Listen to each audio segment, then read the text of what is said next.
अब अपना महाभारत का फर्स्ट चैप्टर हो गया पाठ परिचय। अब अपना है सेकंड यहाँ पर देवव्रत। देवव्रत के बारे में पूरी जानकारी अपन देखेंगे महाभारत के अंदर। तो गंगा एक सुंदर युवती का रूप धारण किए नदी के तट पर खड़ी थी। उनके सौंदर्य और नवयौवन ने राजा शांतनु को मोह लिया था।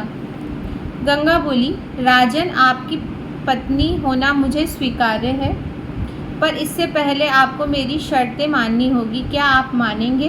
गंगा ने शांतनु से बोला। राजा ने कहा, अवश्य।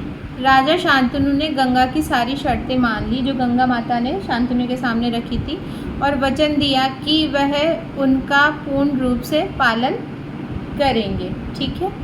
समय पाकर गंगा ने शांतनु के कई तेजस्वी पुत्र हुए। गंगा और शांतनु के कई तेजस्वी पुत्र हुए, परंतु गंगा ने उनको जीने नहीं दिया, मतलब मार दिया था गंगा माता ने। बच्चे के पैदा होते ही वे उसे नदी में बहती हुई धारा में फेंक देती थी गंगा माता, और फिर हंसती मुस्कुराती राजा शांतनु के महल आ जाती थी गंगा माता। अज्ञात सुंदरी के इस व्यवहार से राजा शांतनु चकित थे, यानी सरप्राइज थे।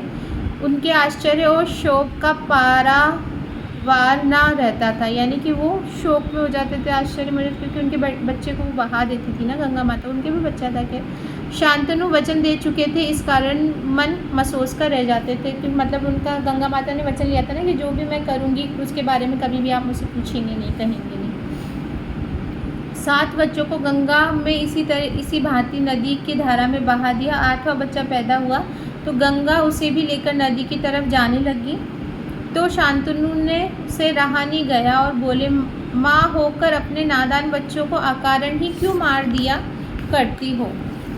ये घृणित व्यवहार तुम्हें शोभा नहीं देता, यानी तुम अपने बच्चों को खुद ही मारो, ये माँ के लिए शोभादायक थोड़ी ना चीज़ है। राजा की बात सुनकर गंगा मन ही मन मुस्कुराई, परंतु क्रोध का अभिनय करती हुई बोली, राजन, क्या आप अपना वचन भूल गए हैं? मालूम होता है कि आपको पुत्र से ही मतलब है, मुझसे नहीं। आपको मेरी क्या परवाह है? ठीक है, पर शर्त के अनुसार मैं अब नहीं ठहर सकती। आपके इस पुत्र को मैं नदी में नहीं फेंकूंगी। इस अंतिम बालक को मैं कुछ दिन पालूंगी और फिर पुरस्कार के रूप में आपको सौंप दूंगी। ये कहकर गंगा बच्चे को साथ लेकर चली गई। यही बच्चा आगे चलकर भीष्म पितामह के नाम से विख्यात हुए जाने गए। गंगा के चले जाने से राजा शांतनु का मन विरक्त हो गया, यानी वो परेशान से हो गए। उनका भोग विलास